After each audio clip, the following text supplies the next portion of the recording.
دونوں نعمتیں ہیں. جب یہ ڈر ہو نا کہ اللہ کے سامنے پیش ہونے کیا چہرہ دکھاؤں گا، پھر بندہ گناہوں سے اپنے آپ کو بچا لیتا ہے. اور یہ اللہ کے ملاقات کا شوق یہ بندے کو نیک اعمال پر کھڑا کر دیتا ہے. تھکتا ہی نہیں، تھکنا جانتا ہی نہیں. اس لیے امام اعظم ابو حنیفہ رحمۃ اللہ علیہ 40 سال ان کا معمول رہا، عشاء سے لے کے فجر تک تہجد میں مصروف رہا کرتے تھے.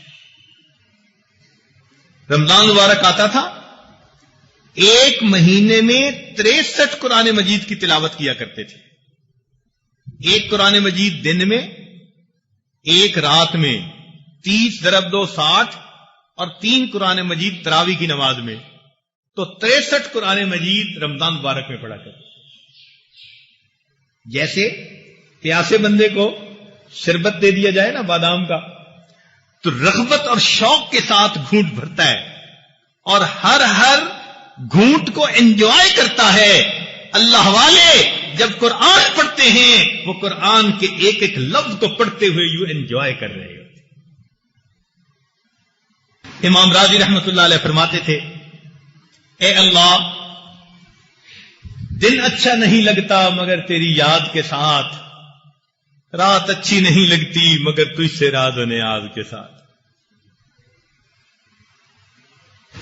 ہمارے اکابر رات کے اندھیرے کے اس طرح منتظر ہوا کرتے تھے جیسے دلہا دلہن سے ملاقات کے لیے رات کا منتظر ہوا کرتا ہے. اسی لیے ابرار کی صبح تو سورج نکلنے پہ ہوا کرتی ہے اور مقربین کی صبح سورج کے غروب ہونے پہ ہوا کرتی ہے. وہ خلوت کے وقت کو جس میں اللہ سے وہ راز و نیاز کی باتیں کرتے ہیں وہ اس طرح محبوب رکھتے ہیں. اسی لیے ایک بزرگ فرماتے ہیں، ابو عامر کہتے ہیں کہ میں نے ایک باندی خریدی، بیمار، پتلی دبلی سی تھی، کم قیمت میں مل گئی. میں نے اسے دیکھا، سارا دن میری خدمت میں لگی رہتی اور رات آتی تو مصلے پہ کھڑی ہو جاتی. تو میں نے دیکھا کہ ایک رات تہجد کے بعد وہ دعا کر رہی تھی، اللہ آپ کو مجھ سے محبت رکھنے کی قسم. تو میں نے اونچی آواز میں کہا کہ اے لڑکی مت کہو ایسے، یوں کہو اللہ مجھے آپ سے محبت رکھنے کی قسم. کہنے لگے جب میں نے یہ کہا وہ ناراض ہو گئی. کہنے لگی کیوں؟ اگر اللہ رب العزت کو مجھ سے محبت نہ ہوتی تو آپ کو یوں میٹھی نیند نہ سلاتا اور مجھے یوں ساری رات مصلے پہ نہ جگاتا. محبت ہے تو جگایا ہے نا اس نے مجھے. تو یہ محبت والوں کی نشانی ہے کہ وہ راتوں کو اٹھ کر اللہ کے سامنے سجدہ ریز ہوتے ہیں. اور آج تو شوق کی کمی اس حد تک ہو گئی کہ نماز پڑھتے ہیں تو فرض نماز پڑھی اور یہ جی سنت غیر مقدہ ہے، یہ نفل ہے، وہ نفلیں ختم ہی ہو جاتی ہے. پتہ نہیں نماز پڑھنا اتنا بوجھ کیوں ہو گیا.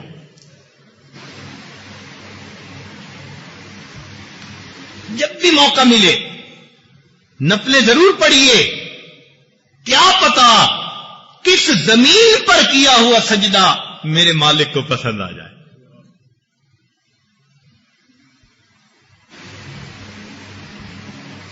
اکابر میں سے ایک بزرگ تھے، ان کی 70 سال کی عمر تھی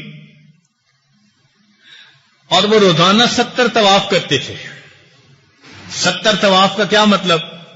ایک طواف کے 7 چکر تو 490 چکر تو یہ ہو گئے. میلوں کے حساب سے فاصلہ بنتا ہے. اور اس سے بھی بڑی بات کہ ہر طواف کے 2 رکعت نفل، تو 70 ضرب 2 140 نفل صرف طواف کے اور باقی عبادت اس کے علاوہ تھی. کیسے وہ اتنی عبادتیں کر لیتے تھے؟ چند سال پہلے کی بات ہے، یمن کے ایک آدمی بڑے میاں حج میں شریک تھے. تو وہ کہنے لگے کہ جب میں 20 سال کا تھا تو میں نے پہلا حج کیا تھا، اور آج 120 سال میری عمر اور میں زندگی کا 100واں حج مکمل کر رہا ہوں، اور اس میں سے 80 حج اس نے پیدل چل کے طے کیے، 80 حج پیدل کیے ہوئے تھے۔ اللہ، کرنے والے بہت کچھ کر کے لے گئے، ہم تو دنیا کے جھنجٹوں میں ہی الجھ کر اپنی زندگی کا وقت بیکار کر بیٹھے۔ اگر غور کریں گے نا تو ہمارا نامہ اعمال بہت خالی ہے۔ حضرت قاری رحیم بخش پانی پتی رحمت اللہ علیہ عمرے کے لیے تشریف لے گئے تو کچھ دن مکہ مکرمہ میں قیام رہا۔ فرماتے ہیں جتنے دن مکہ مکرمہ میں قیام رہا میں نے ہر نماز تکبیر اولا کے ساتھ پہلی صف میں امام کے پیچھے ادا کی، ہر نماز۔ ہمیں ایک نماز نصیب نہیں ہوتی، پہلی صف تک جانا اتنا مشکل۔ وہ فرماتے ہیں کہ امام کے پیچھے پہلی صف میں ہر نماز کو میں نے تکبیر اولا کے ساتھ پڑھا۔ تفسیر کشاف لکھی جنہوں نے علامہ زمخشری رحمت اللہ علیہ، وہ جب گئے حرم شریف کی زیارت کے لیے تو بیت اللہ شریف میں اتنا ان کا وقت گزرتا، اتنا گزرتا کہ عرب لوگوں نے ان کا نام جار اللہ، اللہ کا پڑوسی رکھ دیا۔ کتنا وقت مسجد میں گزارتے ہوں گے کہ لوگوں نے ان کو جار اللہ کہنا شروع کر دیا۔ اور ہمیں آج ذکر میں بیٹھنے کے لیے 5 منٹ کی فرصت نہیں ہوتی۔ بھئی مراقبہ کرتے ہیں اور جی وقت ہی نہیں ملتا۔ واہ بھئی واہ، مجنو سے پوچھیں جناب لیلا کو یاد کرتے ہیں، وہ آگے سے جواب دے جی وقت ہی نہیں ملتا۔ تو ہر بندہ کہے نا بناوٹی مجنو، ہمارا بھی حال یہی ہے۔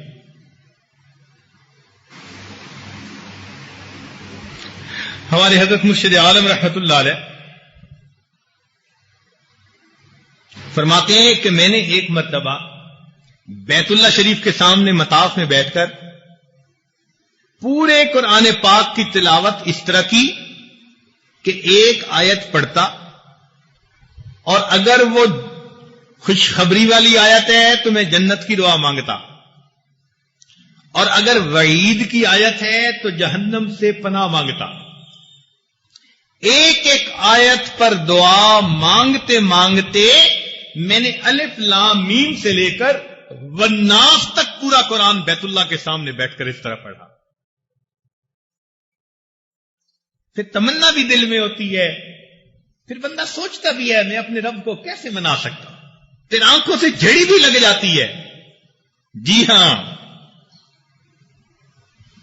خود تو پردے میں ہیں اور ذوق نظر دیتے ہیں، اور بھی تیز میرے شوق کو کر دیتے ہیں، پہلے خود آگ لگا جاتے ہیں آ کر دل میں، پھر بجھانے کے لیے دیدہ تر دیتے ہیں۔ پہلے دل میں اپنی محبت کی آگ بھڑکا دیتے ہیں، پھر بجھانے کے لیے دیدہ تر دے دیتے ہیں۔ ان کی یہ کیفیت تھی۔ جب دل میں اللہ رب العزت کی محبت ہو تو پھر بندے کو اللہ کا وصل ہر چیز سے زیادہ محبوب ہو جاتا ہے۔ چنانچہ شاعر نے کہا بجز از وصل ہر چیز فضول است، بجز از وصل ہر چیز فضول است، ز صد دنیا مرا وصل قبول است۔ میں 100 دنیا کو دے دوں گا اور اللہ سے اس کا وصل حاصل کروں گا۔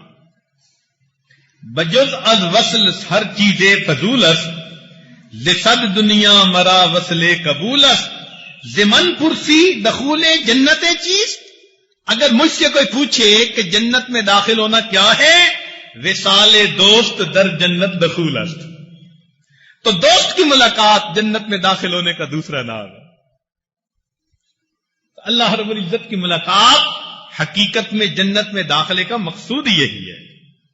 اس لیے ہمیں چاہیے کہ ہم اللہ تعالیٰ سے یہ دعا مانگا کریں اللہ مجھے اپنی پستی کی شرم ہے، تیری رفعتوں کا خیال ہے، مگر اپنے دل کو میں کیا کروں، اسے پھر بھی شوق وصال ہے۔ اے اللہ گنہگار بہت ہوں، مگر آپ سے ملاقات کا متمنی، وہ ملاقات جو بچھڑا ہوا دوست کے ساتھ کیا کرتا ہے، میں ایسی ملاقات چاہتا ہوں۔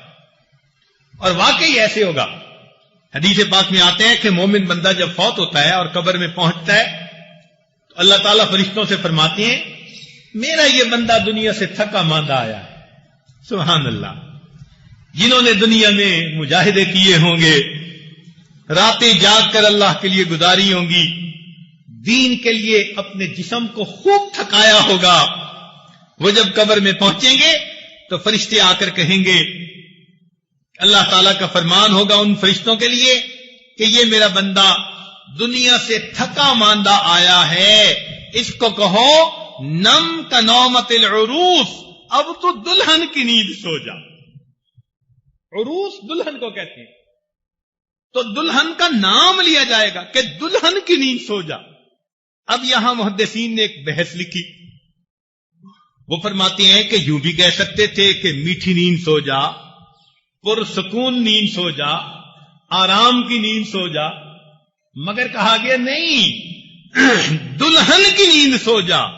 فرماتے ہیں اس میں راز ہے کہ جب دلہن سوتی ہے تو دلہن کو وہی جگاتا ہے جو اس کا خاوند، اس کا محبوب ہوتا ہے۔ یہ مومن آج قبر میں سو رہا ہے، کل قیامت کے دن اس کو وہی جگائے گا جو اس کا محبوب حقیقی ہے۔ دلہن کی آنکھ کھلی، خاوند کے چہرے پہ پڑی، مومن کی آنکھ کھلے گی، محبوب حقیقی کا دیدار نصیب ہوگا۔ تو میرے دوستو، کچھ لوگوں کو کہا جائے گا نم کا نومت عروس، اور ایسے نہ ہو کہ کسی کو کہہ دیا جائے نم کا نومت المنحوس۔ اس لیے ہمیں چاہیے کہ ہم اللہ رب العزت سے اس کی محبت مانگیں۔ حدیث پاک میں آتا ہے جو بندہ غیر محرم پر گناہ کی قدرت پالے، یعنی ایسا موقع ہے کہ اگر وہ چاہے تو وہ غیر محرم کے ساتھ گناہ میں ملوث ہو سکتا ہے، لیکن موقع کے باوجود اگر وہ اللہ کے خوف سے ڈر جاتا ہے تو اس کے بدلے اللہ تعالیٰ اس کو جنت میں اپنا دیدار عطا کرے۔